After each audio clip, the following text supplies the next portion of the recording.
I play Cinderella, and she's a bit of a snob. Yeah, I'm playing Prince Colin. Yeah. Bit of a stupid royal prince. Tries his best there, you know. But it is the lead role. Yeah, well, you know, some could say it's the lead role, but I'd like to see it as a group effort. Personally, I think, yeah, there's no I in team and all that. It's the lead role.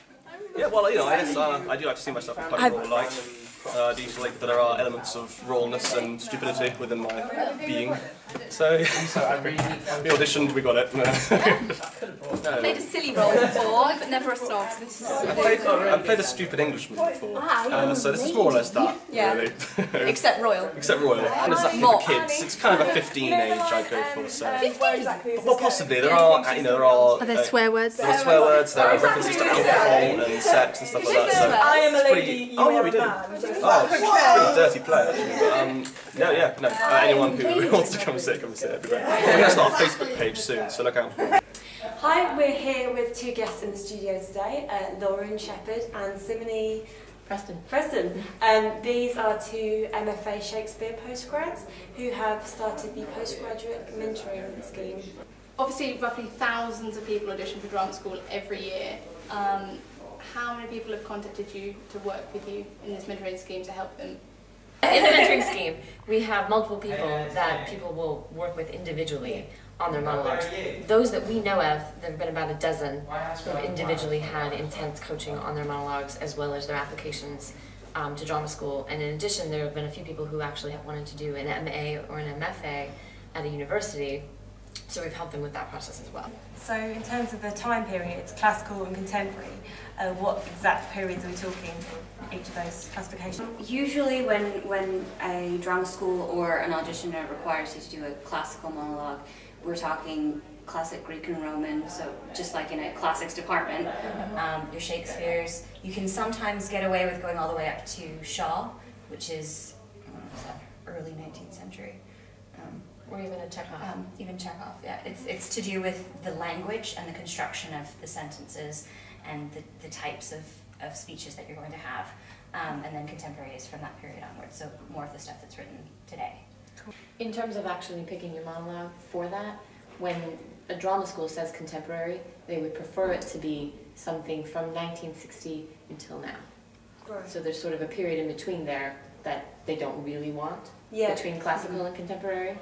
But so if you're picking it for a drama school audition, you definitely want to pick 1960 till now for your contemporary pieces. And is there anything that you would say steer clear from, like any particular Try to steer clear from the really kind of popular speeches and the popular plays, unless it's requested. Particularly, for example, if you're doing a Shakespeare play and you're a girl, and you're in this age range, so in your 20s, like early 20s, I would stay away from the classic, like, Helena speeches in an audition, because everyone does them. You want to do something different, but stay within your age range. Never pick a Portia from Merchant of Venice, because they've seen a million of those. Yeah, just don't do it. So as you open your mouth, they know exactly what's coming. Yeah, if it's a classical monologue and you can find it in a classical monologue book, you probably shouldn't do it. When you're choosing your classical and your contemporary monologues, what things should you consider? Should you have them completely differing characters or similar characters, or what are the main things you should consider when choosing them together? I think it depends on what type of audition you're going for as well, but if they request you to have contrasting monologues, then I would pick ones that are two different types of characters so that you show your range. And I would definitely pick characters that are within your playable age range. So if you look like you could play about 28 to 30, then go that far. And I would also steer clear from playing mother characters if you aren't a mother yet. And by contrasting, they to an extent also mean if you can have one that is comedic and one that is more serious, they would absolutely prefer that.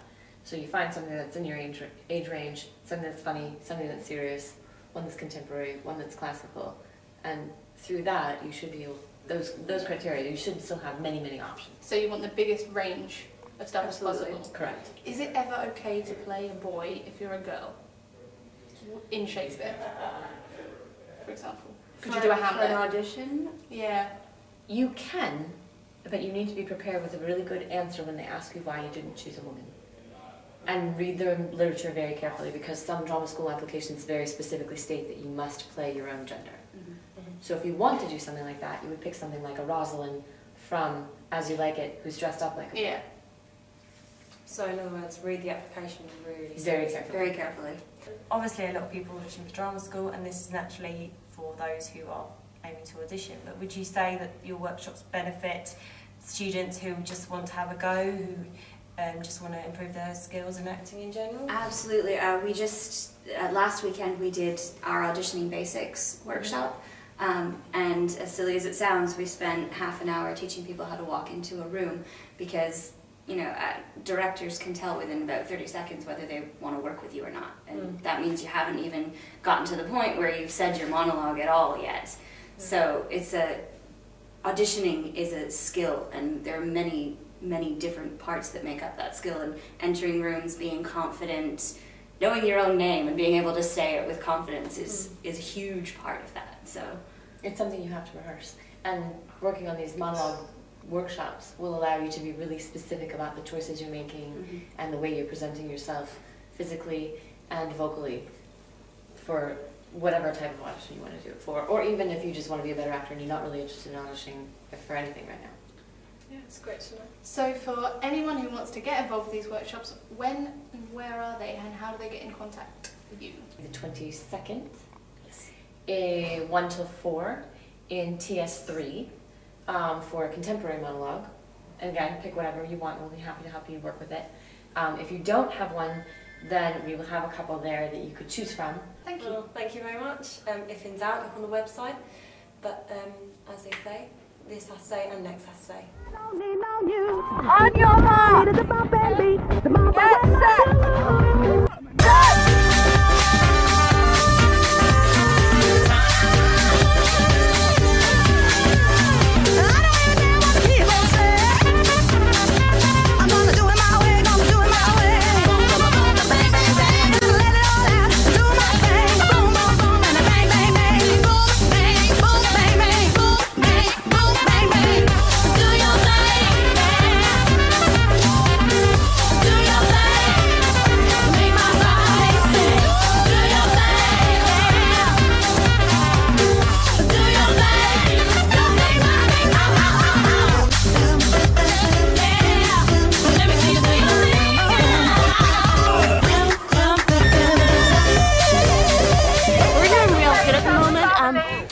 like a last place, and then a second place. No, just a minute ago, Maxie got a first place! We went to the right tree!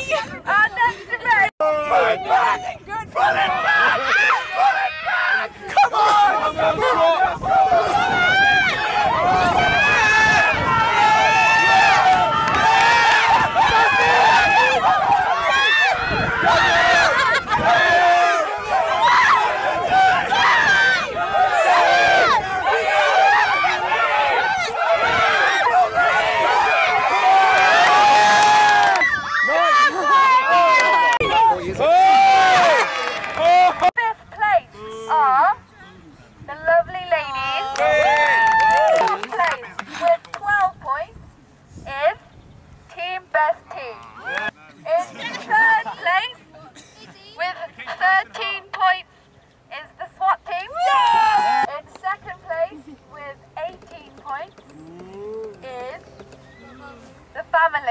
First place with a grand 24 points is the walking, talking Stephen Horton.